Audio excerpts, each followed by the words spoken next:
Trophy. You're here to help break down some of the matchups we're going to see Tuesday in this edition of Coach's Corner. The first thing that I want to ask you about, though, is the former French great Thierry Henry, who is an assistant with this Belgium team. He won the World Cup with Deschamps as the captain in 1998. Olivier Giroud says the current French team is well aware that Henry is sleeping with the enemy. Bien sûr que je serais fier de pouvoir montrer à Titi qu'il a choisi le mauvais camp. Non, mais c'est vrai que ça fait bizarre de l'avoir contre nous sur ce match. Et je pense que ce sera un match particulier pour lui.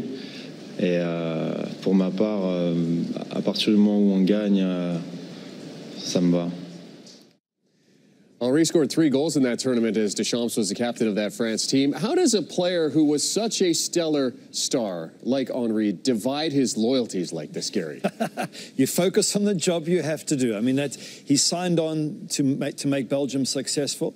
That's his focus. He wants to prove himself as a manager. I actually bumped into him last October at Old Trafford, and we were just talking and catching up. And he's super excited. As a player, he's done absolutely everything. But now you've got to prove yourself from scratch. So he's looking at this thing. If I can help get this team through to the finals, what a job I've done. And Roberto Martinez doesn't have the experience of playing in a World Cup final like Henry has. Yeah. None of the players really know what it's like. So he's the one guy who can say, this is what you do for the semis, and if they get through, this is what you can do for the final. And I know those players will listen to him. You wanted to break down a couple of the key matchups in this upcoming semifinal. Let's start with the two Man United men that are going to be facing each other. Of course, talking about Paul Pogba versus Marwan Fellaini. Yeah, well, look, it's a difficult situation because you play against each other in sort of training and you know each other's strengths and weaknesses.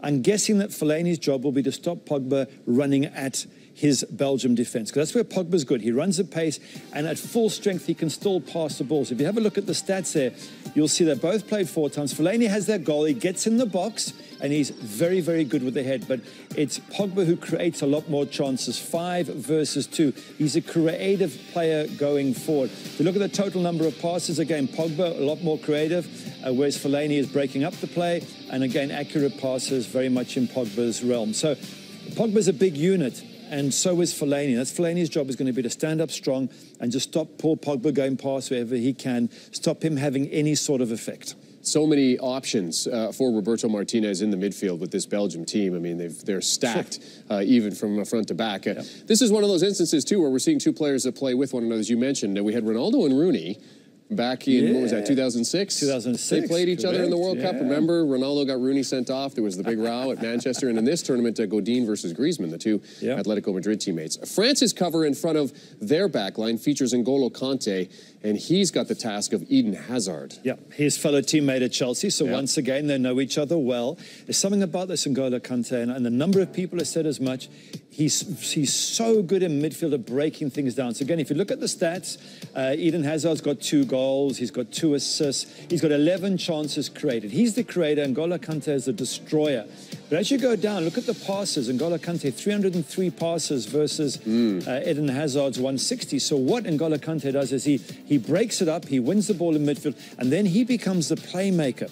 So his job, very similar to Fellaini, but in reverse, is stop Hazard running. Hazard was brilliant against Brazil by getting the ball, turning, going at Brazil, waiting for support to come in, looking for De Bruyne and Lukaku, and helping bring Belgium from defending into attack. It was absolutely brilliant. And N'Golo Kanté is going to try and nick the ball off him. He's going to be at his feet like a little cocker spaniel. He's going to try and take the ball away and try and counter-attack. So that's going to be another lovely matchup where 2 players who know each other so well are going to have to outfox each other. We could really spend half an hour talking about this matchup alone. Thanks very much, Gary. Good stuff. So 24 hours to go then, of course, until the first semi-final, France against Belgium. France coming into this game as favourites. Before we go into detail about how these 2 teams might line up, in general, Stevie, in practice, this should be a cracking match, shouldn't it? Yeah, I mean, there's nothing to suggest that either of these sides want to actually sit tight and try and break on the other. That means that in stages, this game should be Belgium putting pressure on for periods, and then it'll be France putting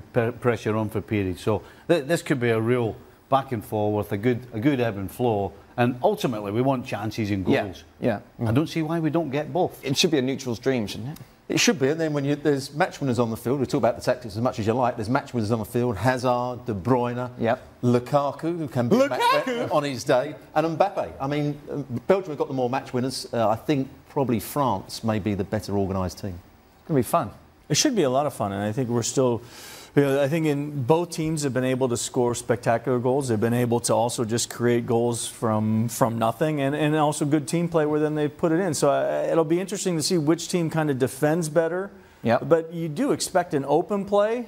You expect whichever team I think it controls midfield and can pin the other team back should have the better chances. But I just don't know if any of them can do it for extended periods, because they both have so much offensive DNA on the field that nobody is really set up to just say, okay, let's just sit back and absorb some pressure. I think we would love to see the best players on the field play at the highest level. Sure. So you want to see Mbappe with a long run down the sidelines. You want to see him getting in behind. You want to see Eden Hazard with his change of pace and creating separation for himself. Kevin De Bruyne with his passing. Lukaku with scoring goals.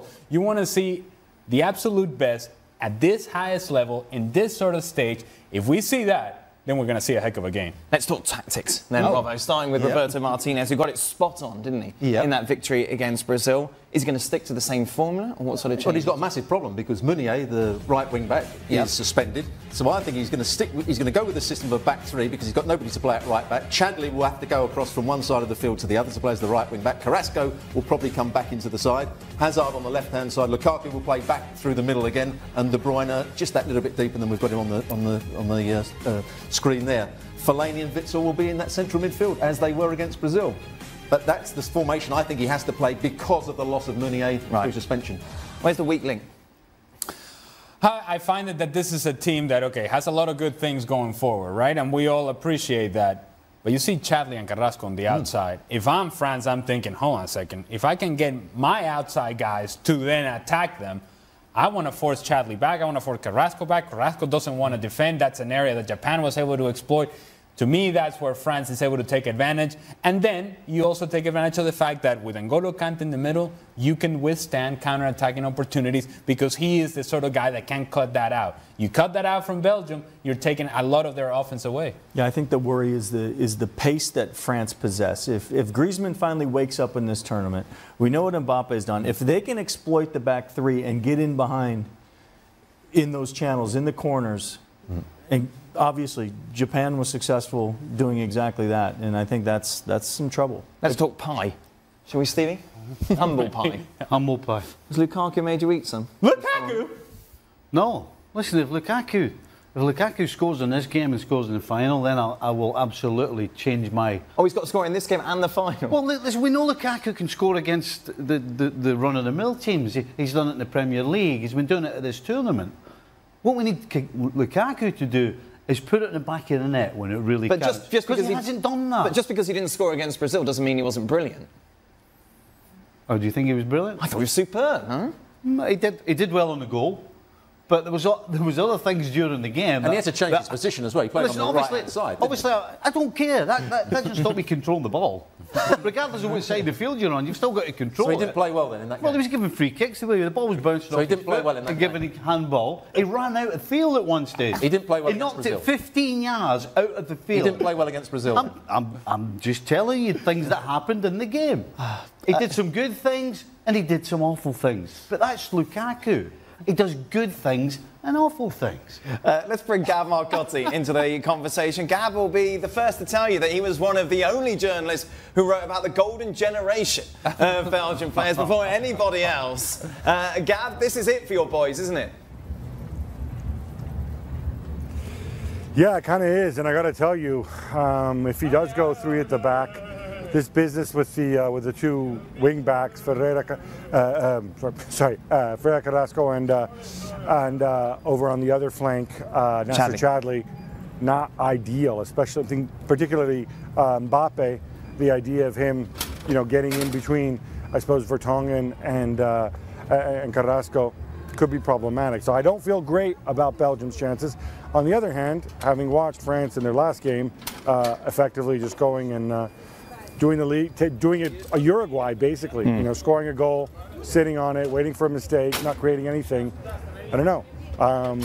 I kind of have a little bit of hope for my man Roberto Martinez. Doesn't seem that hopeful at all, does he? Back to golden generation now, he's just a little bit. That's it. Let's take a look at France. What decisions does Didier Deschamps have to make regarding? Just bringing Matuidi back into the side, I would say. Tolisso played in the last game because Matuidi was suspended. Griezmann won't play out wide left like that. He'll come in and play next to Giroud, and Mbappe will play on the right hand side. And that may be their slight weakness because Matuidi will be tucked in alongside Conte and Pogba, and that allows a lot of space for people to get at Hernandez. They could create 2v1 Belgium. But that looks a good line-up to me. Griezmann can link up with Giroud. Giroud's good in the box, and Mbappe will provide that pace down the right hand. But it's the midfield. Right. Kante has been magnificent all through the last 2 or 3 seasons. He's the one that holds everything together, which allows Matuidi to make forward runs and Pogba to get on the ball and make things happen. It'd be interesting to see how that defence, Stevie, deals with that Belgium attack. Yeah, I haven't been particularly impressed with them. I thought coming into this, Varane would be one of the players, certainly defensively, of the tournament, but him and Umtiti for me haven't really gelled too well. And I don't think either of them, not only have the two of them not played well together, but they haven't looked after the fullbacks either. There doesn't seem to be anybody in charge. You know, normally with a partnership you get somebody who's barking the orders out, or you get a good mix of a big centre So Lukaku can cause all sorts of problems then. Hey, listen, if I'm Umtiti and Varane, I'm looking forward to playing against Lukaku because you know exactly what you're playing against. Right. Lukaku ain't going to surprise anybody with fancy turns or little flicks or anything like that. You know what you're getting. So I expect these two to take care of him. But, as I said, I haven't been particularly impressed with them as a pair during this competition. I mean, one player who's certainly impressed us today is Kylian Mbappe. It's crazy to think he's only 19 years of age, Ali. This is a game in which, as you were saying at the start, you want him to shine. You want him to go and score goals. Yeah, because I think all of us have moved past the fact that he's only 19 years old. At this point, you just see the guy and you just say, look, he's just a superstar. Yeah. That's it. And you evaluate for what you see on the field. And what you see on the field is a guy that has tremendous athleticism, that is naturally given. It's something that you just cannot teach. But then you put that together with the fact that he's able to read spaces. He's able to read runs. He has a final touch. He's been scoring goals. There's productivity to what he does. All those things is the full package. It's everything that you want. And then he's only 19 years old. The ceiling can get even higher from Kylian Mbappe. That's the scary part. He can get better. And as Kylian Mbappe matures as a player, this would be a big moment for him to take that next step, for him to showcase once again what he's capable of. And he's picked up the slack where Griezmann hasn't performed. We all the drama before the tournament with the reveal of that he's staying at Atletico. And he put a lot of pressure on himself, and it just hasn't paid off. But France has needed somebody to pick that slack up. Mbappe has, you said, just a limitless and he's shelf had life. He's had to change his position. Yeah, he's had because to he started in the first game against Australia. He plays the out-and-out centre forward. It didn't quite work for him because there was no space in behind Australia. They put him out to the right-hand side, and he's been a totally different player because he's been able to come inside, find that bit of space between the back players and the midfield players. He's drifted across the field. He's been excellent. And being 19 makes that easy. You know, if you're asking a Griezmann or a Giroud to move around somewhere else, you know they're going to be asking questions.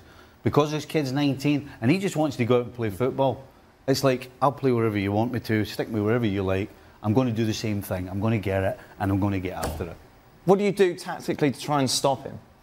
I think it's, if he comes in forward, Belgium have to know that when they're attacking, they've got to be aware that he won't go back at times. He'll stay out on that right-hand side.